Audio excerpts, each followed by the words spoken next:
로마서 7장 1절에서 4절 말씀 제가 먼저 읽겠습니다. 형제들아, 내가 법 아는 자들에게 말하노니 너희는 그 법이 사람이 살 동안만 그를 주관하는 줄 알지 못하느냐.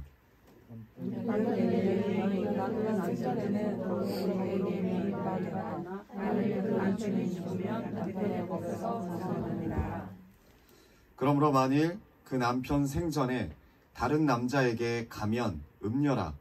그러나 만일 남편이 죽으면 그 법에서 자유롭게 되나니 다른 남자에게 갈지라도 음녀가 되지 아니하느니라. 너희도 그리스도의 몸으로 말미암아 율법에 대하여 죽임을 당하였으니 이는 다름이 곧 죽은 자 가운데서 살아나신 이에게 가서 우리가 하나님을 위하여 열매를 맺게 하려 함이라. 아멘. 오늘 말씀의 제목은 하나님을 위한 열매를 맺읍시다 입니다. 하나님을 위한 열매를 맺읍시다. 우리 옆 분들과 인사합시다. 하나님을 위한 열매를 맺읍시다. 하나님을 위한 열매를 맺읍시다. 아멘. 우리가 수요예배마다 로마서를 보고 있습니다. 우리가 율법을 잘 지켜서가 아니라 우리의 어떠함 때문이 아니라 우리가 연약하고 부족하고 때로는 악할지라도 우리가 예수 그리스도를 믿고 주님이 우리를 위해서 행하신 일을 믿으면 우리가 구원받을 줄 믿습니다. 그 복음이 우리에게 선물로 주심을 믿습니다. 네. 그런데 이 복음을 합리적인 로마 사람들은 이해가 안 돼요. 받아들이는 거에 한계가 있습니다. 믿음으로 의롭다 하심을 받는다. 공짜로 받는다. 그 사람들이 느끼기에 나의 어떤 선행이나 내가 어떤 노력을 해서 얻는 것이 아니라 하나님이 일하시면 그냥 믿기만 하면 받는다. 받아들이기 어려워합니다. 예를 들어서 우리 찬연자매가 요즘 운전을 정말 잘해요. 제가 옆에 딱 타보니까 차를 타보니까 차가 깨끗하더라고요. 안이. 네, 겉과 다르게 안은 상당히 깨끗합니다. 그런데 요즘에 밖을 나가면 여러분 왼쪽에 BMW, 오른쪽에 벤츠, 앞에 페라리, 뒤에 테슬라. 여러분 눈 깜짝할 사이에 사고가 나면 정말 위험합니다. 정말 위험한 그런 우리가 도로를 나가는데 만약에 우리 찬연자매가 운전을 하다가 찬연자매 실수로 차를 박았는데 그 차가 포르쉐예요. 근데 포르쉐가 반파가 됐어요. 포르쉐는 다 두들겨서 만드는 거 아시죠? 수제차입니다. 수제차. 반파가 되면 그냥 그거 버려야 돼요. 피든지 직접 망치로 피든지. 반파가 됐어요. 근데 찬연자매 자동차인 스파크는 살짝 기스만 났어요. 그럼 여러분 기뻐요? 네. 근데 그 포르쉐가 막 2억 3천 막 이래요. 그때부터 이제 내 스파크에 기스 난 게 그렇게 다행이 아니구나 막 이런 생각이 막 들기도 하고 마음이 많이 어려울 겁니다. 그런데 전혀 모르는 누군가 와가지고 찬연자매한테 내가 이 포르쉐를 다 고쳐줄 테니까 그냥 가시오 라고 말하면 어떻게 할 거예요? 감사합니다. 정말 이것은 이제 은혜를 믿는 사람이죠. 네, 은혜를 믿는 사람이고 은혜를 받는 것이 어떤 건지 아는 사람이에요. 그런데 그 은혜를 받은 거에서 감사하기보다 우리 대부분이 어떻게 생각하냐면 요즘 사람들은 마음 한구석에 꺼림직해요. 그냥 돌아왔다 쳐요. 꺼림직하다고요. 그러니까 믿지 못하는 의심이 있어요. 은혜를 받아도 이거 내가 그냥 받아도 되나? 라는 의심이 있어요. 왜냐면 실제로 그런 일들이 요즘 많이 일어나니까 뭐 사고가 났을 때 처음에는 그냥 가라고 해놓고 나중에 와서 딴말하는 사람들 있잖아요. 뺑소니를 했다느니. 은혜를 우리가 온전히 받기 어려운 시대입니다. 왜요? 은혜를 모르니까. 은혜를 모르는 사람은 늘 자기 생각에 합리적인 사고로 생각을 해요.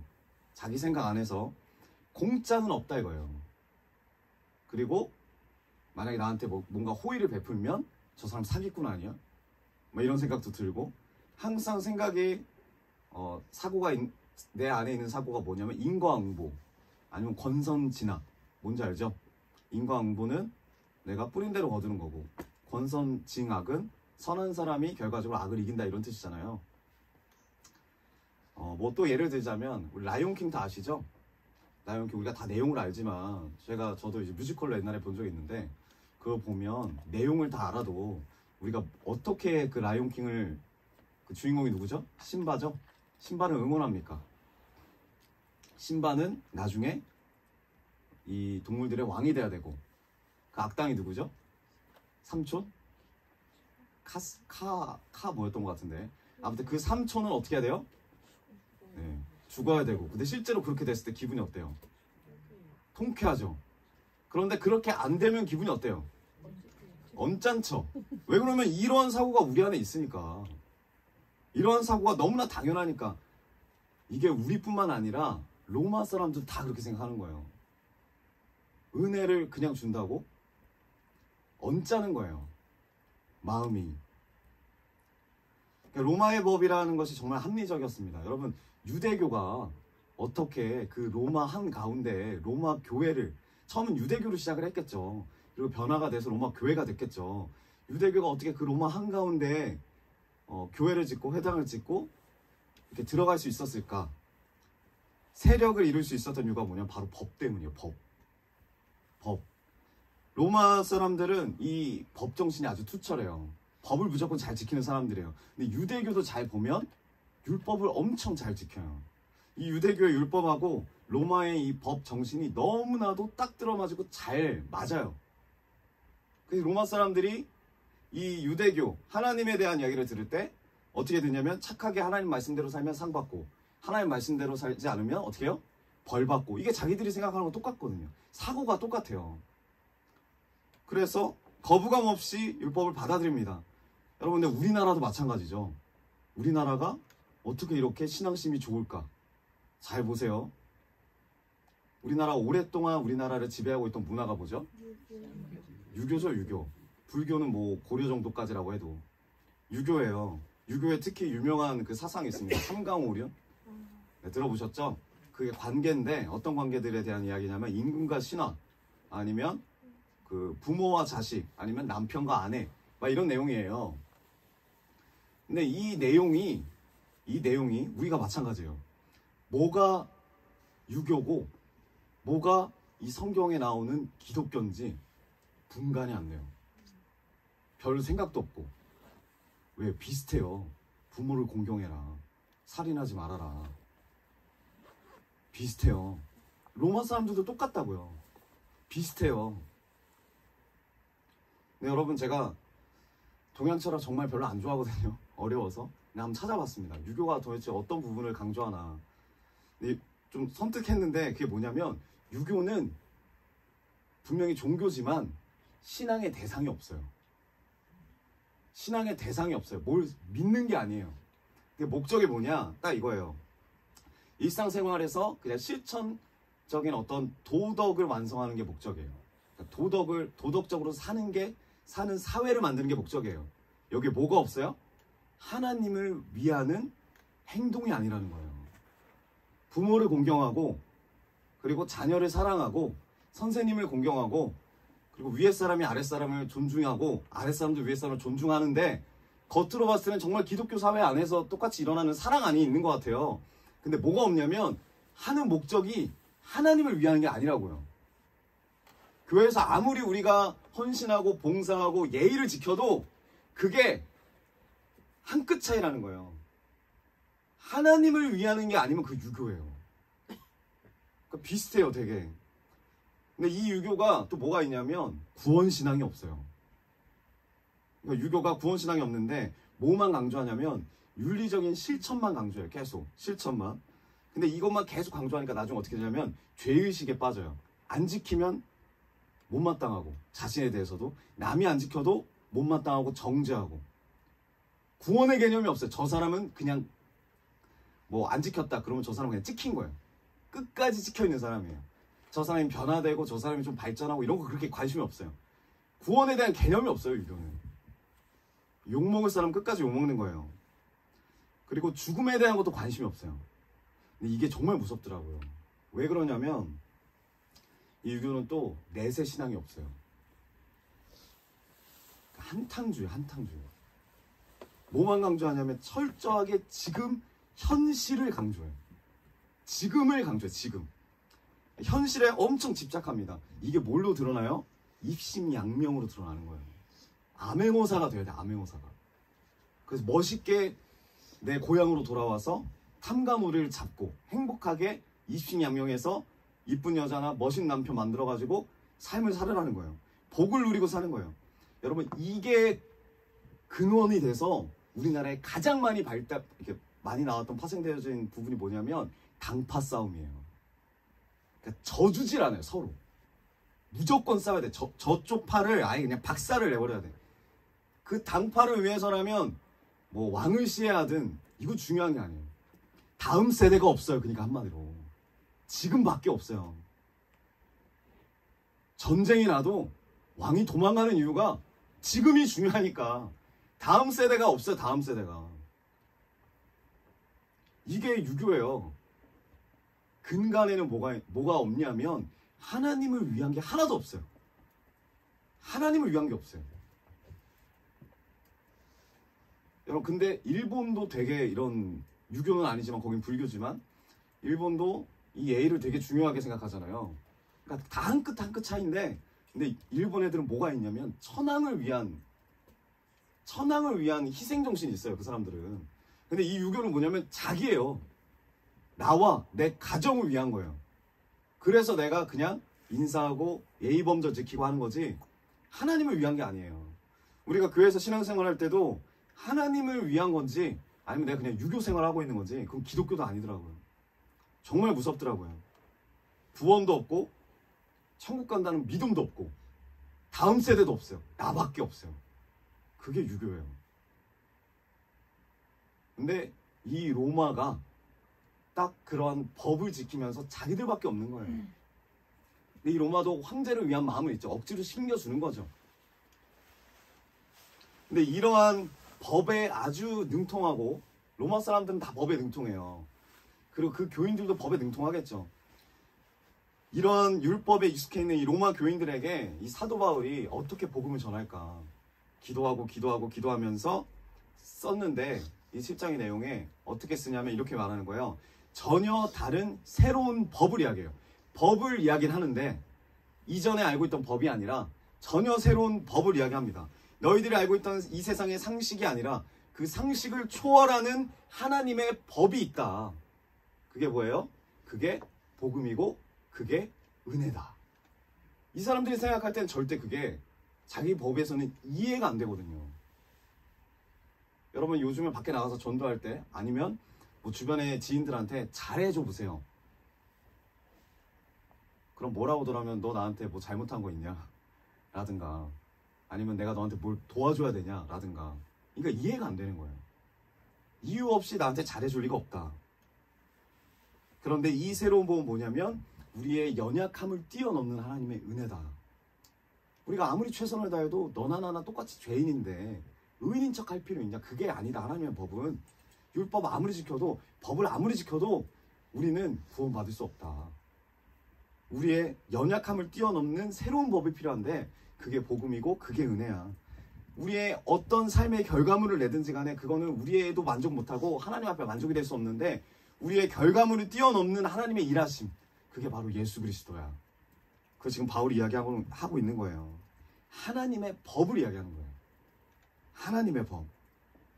그 하나님의 법을 아는 자, 그 하나님의 법을 믿는 자, 그리고 따르는 자가 하나님 나라 백성이다. 로마의 백성이냐 하나님 나라의 백성이냐, 지금 바울이 도전하는 거예요. 그래서 아직도 내가 로마법을 따르거나 분간도 못하고 로마법인지 율법인지 유교인지 기독교인지 분간도 못하고 그냥 내가 삶에서 율법 지킴으로 내가 구원을 이루어보겠다 노력하는 사람은 하나님의 백성 아니래요. 지금 하나님이 바울을 통해서 말씀하고 계십니다. 그래서 오늘 7장 1절에서 이 바울이 로마의 법에 익숙해져 있는 이 교인들, 법에 익숙해져 있는 이 교인들, 율법에 익숙해져 있는 이 로마 교인들에게 정말 안타까운 마음으로 이 로마서를 쓰는 거예요. 이 복음이 얼마나 소중한지, 이 복음이 얼마나 귀한지. 지금 오늘날 우리에게도 이 유교와 율법에 익숙해져 있는 오늘날의 우리들에게도 지금 이 간절한 마음으로 복음을 소개하고 있는 줄 믿습니다. 1절 한번 읽겠습니다. 1절 같이 읽겠습니다. 시작.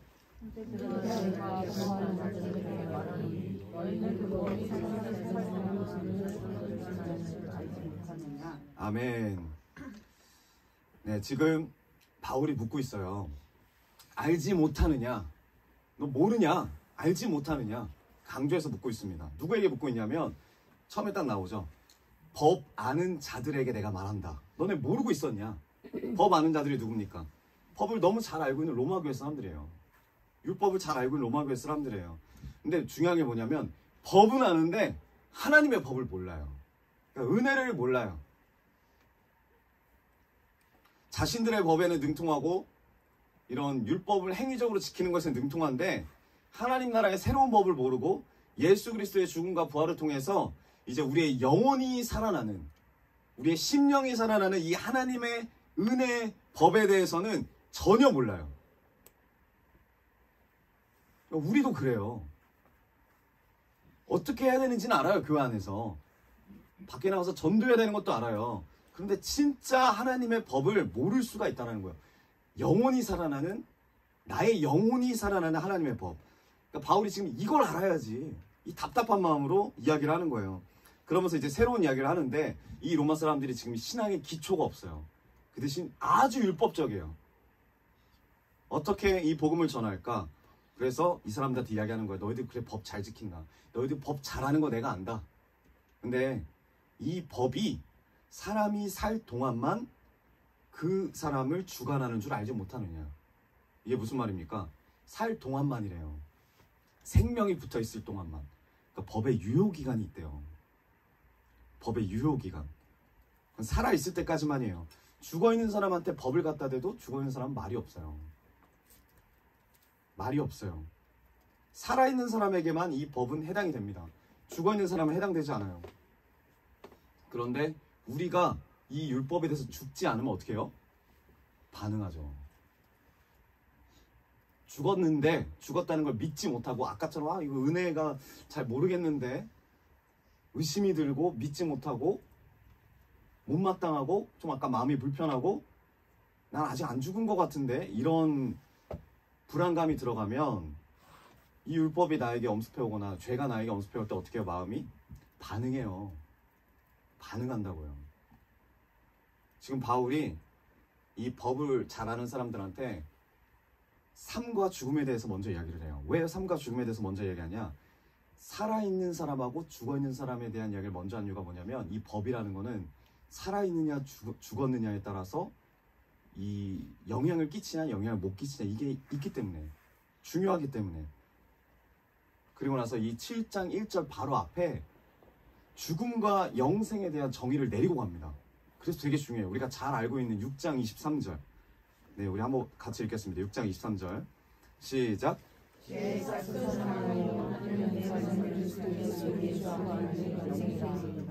아멘. 네, 사망과 영생에 대해서 먼저 이야기하죠. 사망과 영생. 자, 법을 지키려면 살아있는지 죽어있는지 알아야 될 거 아니냐. 지금 바울이 이런 이야기를 하기 전에 먼저 6장 23절에 이런 이야기를 하는 거예요. 죄의 삭은 사망이요 하나님의 은사는 그리스도 예수 우리 주 안에 있는 영생이니라. 네, 죄의 삭은 사망이다. 이거는 로마 사람들도 너무나 잘 알고 있고 그리고 그들도 너무 익숙한 이야기죠. 왜? 죄 지으면 죽어야죠. 당연히 죄 지으면 죽어야지. 그 사람들은 당연히 이걸 인식하고 있단 말이에요.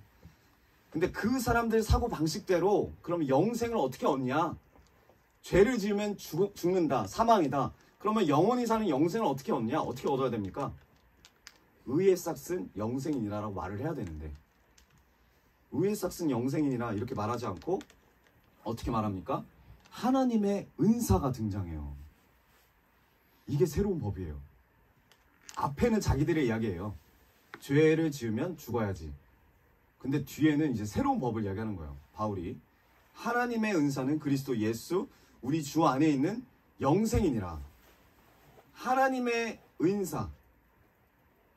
그러니까 결과적으로 뭐냐면 우리가 아무리 의로 결과를 내도 그걸로 구원 못 받는다. 우리의 노력으로 안 된다. 우리는 스스로 의롭게 될 수 없는 존재다. 지금 이거를 바울이 이야기하고 있는 거예요. 인간의 의로움으로 영생을 낳는 것이 아니라 하나님의 은사가 영생을 낳는다. 여러분들 여기 중요한 단어가 나와요. 첫 번째가 삭입니다. 삭이 뭔지 알아요? 처음 들어봤어요? 네, 삭. 그리고 두 번째가 은사입니다. 삭과 은사. 이게 왜 중요하냐면 이 삭과 은사는 유대인들이 쓰는 단어가 아니에요. 철저하게 로마 사람들이 쓰는 단어예요. 이걸 바울이 쓰는 거예요. 그러니까 정말 복음을 이해하지 못하고 은혜를 이해하지 못하는 사람들에게 맞춤형으로 지금 복음을 전하는 거예요. 삭이 뭐냐면 월급이에요. 우리나라 말로 바꿔 말하면 월급. 여러분 월급날 기다리십니까? 네. 근데 월급을 기다릴 때 기대를 합니까? 아니면 당연하게 생각합니까? 당연하게 생각을 하죠. 얼마 받는지도 이미 알고 있잖아요. 10,000원이라도 빠지면 어떻게 할 거예요? 네, 사장님 찾아갈 거 아니에요? 네, 선생님 찾아갈 거 아니에요? 왜요? 당연하니까. 월급은 내가 일하면 일하는 대로 꼬박꼬박 나오는 게 월급이에요. 당연한 겁니다. 근데 월급 말고 이 은사는 좀 달라요. 은사는 카리스마예요. 카리스마. 헬라어로는 카리스마인데 이게 선물이라는 뜻입니다. 선물. 하나님의 선물이 영생이에요. 하나님의 선물이. 근데 이거를 그 로마 사람들의 입장으로 받아들이면 그게 뭐냐면 보너스예요. 여러분 보너스 받으십니까? 네, 성민 형제 받는다고 하네요. 네, 보너스예요. 보너스 안 받아봤군요. 네, 보너스. 근데 이 보너스는 뭐냐면 로마 사람들의 받아들일 때 황제가 감동요문 주는 거예요. 황제 마음이에요. 황제 마음. 그러니까 이거는 예측할 수가 없어요. 언제 보너스가 나올지. 나올 수도 있고 안 나올 수도 있고. 내가 기대하지 않았는데 어느 날 주어지는 게 보너스예요. 그게 은사예요. 그게 하나님의 선물이에요. 지금 우리는 잘 알아듣지 못할지라도 그 로마 교회 사람들은 너무나도 이게 잘 알아듣는 거예요. 하나님의 은사가 보너스구나. 하나님의 은사가 영생이구나. 영생은 내가 노력하는 게 아니라 하나님이 주시는 거구나. 기대할 수 없는 어느 날에 갑자기 주어지는 거예요. 예전에 우리가 동유럽을 선교 간 적이 있습니다. 그때 그 동유럽 가는 기간에 인규 형제의 생일이 꼈어요. 근데 동유럽 가는 청년이 3명 있었습니다. 인규 형제하고 평안 형제하고 주연자매가 아니고 승연자매였어요. 근데 그 주연자매가 남 생일 좀 잘 챙겨요. 필요 이상으로. 네. 그래서 이제 인규 형제가 생일이 꼈기 때문에 평안 형제가 마음속으로 선물 주어야 되겠다라는 마음을 먹고 있는데 이제 부담이 되는 거예요. 왜냐면 자기도 이 성교비도 겨우 냈고 가가지고 또 만약에 가족들 섬길 것도 좀 이렇게 심어야 되고, 근데 인규 형제의 선물까지 심자니 자기 호주머니 사정이 만만치 않고 그래서 많이 부담이 됐다는 거예요. 그래서 막 기도하고 그러고 있는데 그러니까 인규 형제는 모르죠. 이쪽에 이렇게 고민하고 있는지. 근데 갑자기 다 있는 데서 주연자매가 뭐라고 했냐면 이런 말 하는 거예요. 인규 형제를 바라보면서, 인규야 너 그거 알아? 뭐? 평안이가 너 거기 가서 선물 준대. 이야기를 한 그 순간 평안 형제가 표정이 너무나 어두워진 거예요. 진짜 이건 빼도 박도 못하고 줘야 되는 거니까. 네. 그때부터 여러분 이 선물은 선물이 아니라 뭐냐면 월급이에요. 인규 형제가 계속 이야기하는 거예요. 그래서 선물 뭐 줄 거야? 그러니까 당연히 받아들이는 걸로, 받아야 되는 걸로 인식을 하는 거예요. 이쪽은 더 뭐예요? 부담스럽고. 그래서 인규 형제가 막 이렇게 뭐 고르고 있는데 이쪽도 선물을 많이 안 해봤기 때문에 많이 힘든 가운데 어디 그 맥주 샴푸집이 있었는데 거기 딱 들어갔는데 독일에서 인규 형제가 그거를 되게 유심히 보다가 뭐 마음에 들어하는 티를 냈대요. 그래서 평안 형제가 그러면 이거 선물로 주면은 좋아할 것 같으니까 뭐 좋아한다는 식으로 이야기를 해갖고 선물을 사서 줬더니 그때 인규 형제가 평안 형제한테 엄청 이제 뭐라고 했다는 거죠. 너 내가 이 샴푸 받으면 좋아할 것 같아? 너 우리 아빠가 미용 산 거 몰라? 이 샴푸가 웬 말이야? 평환 형제도 엄청 시험 들고 임경재는 이제 장난으로 그렇게 말을 했겠지만 이제 평환 형도 되게 힘들었다는 거죠. 중요한 게 뭐냐면 기대를 하게끔 해가지고 선물을 주고 싶었는데 그러면 아무리 작은 거라도 좋을 수 있잖아요. 근데 한 명의 입놀림으로 인해서 그 선물이 월급이 되자 그 월급에 대한 또 월급이 되자 이게 은혜가 없어진 거예요. 사랑이 없어진 거예요. 기쁨이 없어진 거예요. 월급이 딱 그래요. 일한 만큼 받는 거니까 이게 당연시해요. 우리가. 그래서 여러분 월급 받을 때 감사함 놓친 경우가 많습니다. 왜? 내 돈이니까. 여러분 감사함을 찾으십시오. 그러니까 여러분 근데 우리 모두 다 원래 주님 만나지 않았으면 월급을 다 받아요. 지금도 받을 수 있어요. 그 월급이 뭐냐면 사망이라는 월급이에요. 네, 사망이라는 월급이에요. 우리가 정말 일한 대로 그 월급이 꼬박꼬박 들어와요. 우리 안에 쌓여져요. 네, 사망이라는 월급. 그런데 이 은사는 보너스예요. 주님의 보너스예요. 기대할 수 없이 주어지는 거예요. 그러니까 죄를 짓는 사람, 이 죄의 권세 아래에 있는 사람은 월급 받듯이 이 사망을 받아요. 나중에 어떻게 돼요? 죽어요. 죽음밖에 없습니다. 이건 기정사실이에요. 그런데 하나님이 우리에게 은사를 주셨대요. 선물을 주셨대요. 보너스를 주셨대요. 기대할 수 없는 우리의 기대를 넘어서는 그 초월하는 선물을 주셨대요. 그게 뭐예요? 그 놀라운 복이 영생이래요. 영생. 지금 바울이 이 로마 교인들에게 영생을 강조해요. 영생이다. 영생이다.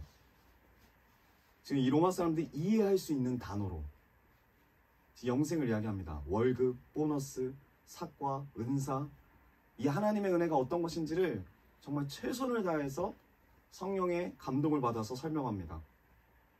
그래서 이 로마 사람들은 왜냐하면 이 법에는 익숙했는데 은혜는 익숙하지가 않기 때문에 그러니까 우리가 전도할 때도 우리가 영혼들에게 정말 이건 기도가 많이 필요해요. 우리의 익숙한 그런 언어로 전도하면 안 되더라고요. 네. 그런 부분이 필요합니다. 그래서 다시 1절로 돌아오면 뭐라고 하냐면 법이라는 것이 살아있을 동안에만 주관하는 줄 모르느냐 이야기를 하니까 삶과 죽음이라는 더 익숙한 문제를 이 법보다 가져오는 거예요. 더 중요한 부분을 가져오는 거예요. 법에만 매여있는 사람한테 결과적으로 사는 것이 있고 죽는 것이 있다. 이게 이 법하고 연결이 돼 있다. 연관이 돼 있다. 네가 죽으면 법도 끝이야. 근원적인 문제를 이야기합니다.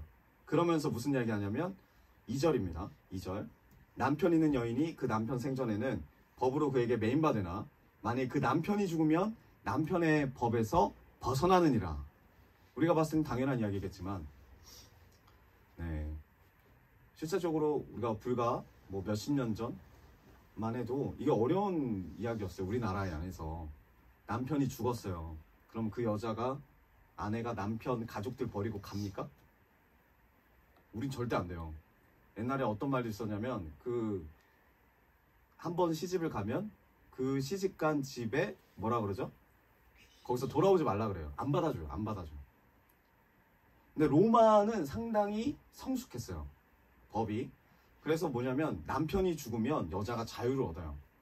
여자가 다시 결혼할 수도 있고 다시 친정으로 돌아갈 수도 있습니다.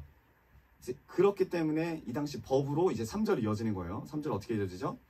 그러므로 만일 그 남편 생전에 다른 남자에게 가면 음녀라. 그러나 만일 남편이 죽으면 그 법에서 자유롭게 되나니 다른 남자에게 갈지라도 음녀가 되지 아니하느니라. 네.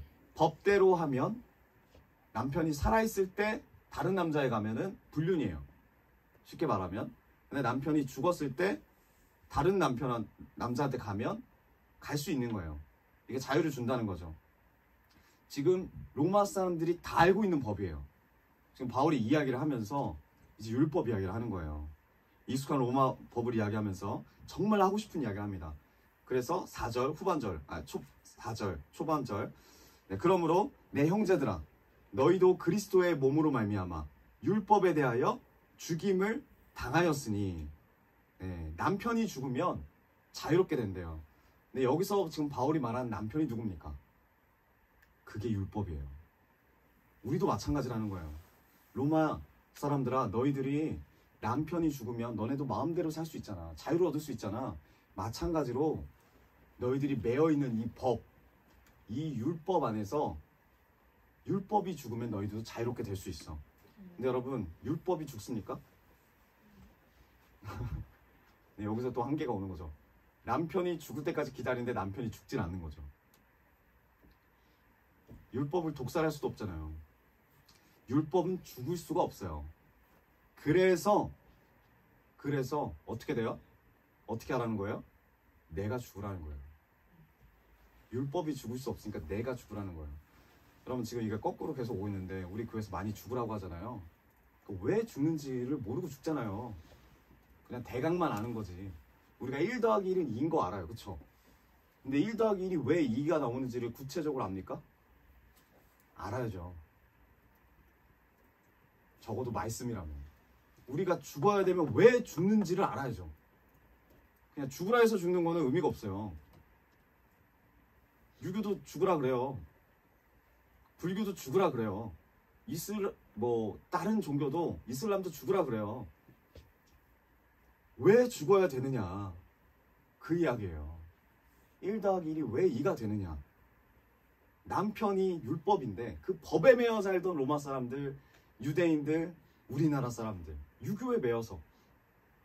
근데 그게 죽어야 된대요. 그 법이 죽어야 되는데 법이 못 죽어요. 그래서 어떻게 되냐면 내가 죽어야 된대요. 남편이 죽지 않으면, 절대 죽지 않으면 방법이 뭐냐면 새로운 법이 필요한 거예요. 내가 죽는 법이에요. 근데 우린 내가 죽을 생각 없잖아요. 남이 죽었으면 좋겠지. 남이 좀 변화됐으면 좋겠지. 근데 변화된다는 것이 죽는 거더라고요. 변화된다는 것이 죽는 거더라고요. 이 율법에 대하여 죽는 거예요. 율법에 대하여. 율법이라는 이 남편에 대해서 아내인 내가 죽는 거예요. 매이지 않고, 거기에 반응하지 않고, 정죄하지 않고. 이게 복음이에요. 복음으로 사는 거예요. 그냥 죽으라 해서 죽는 거는 죽을 수도 없고 참는 것밖에 안 돼요. 인내하는 것밖에 안 됩니다. 여러분, 그래서 예수님이 십자가에서 죽으신 게 이것 때문에 죽으신 거예요. 우리가 율법에 대해서 죽기 위해서 예수님이 대신 죽으신 거예요. 이걸 믿는 거예요. 그럼 우리도 죽은 거예요. 율법에 대해서 죽으신 거예요, 예수님이. 우리의 죄를 대신해서. 그래서 더 이상 착하게 살면 복 받고 나쁘게 살면 뭐 벌 받고 뭐 인과응보, 권성진앙 뭐 이런 거 다 십자가에서 그냥 다 끝내셨어요. 다 끝내버리셨어요.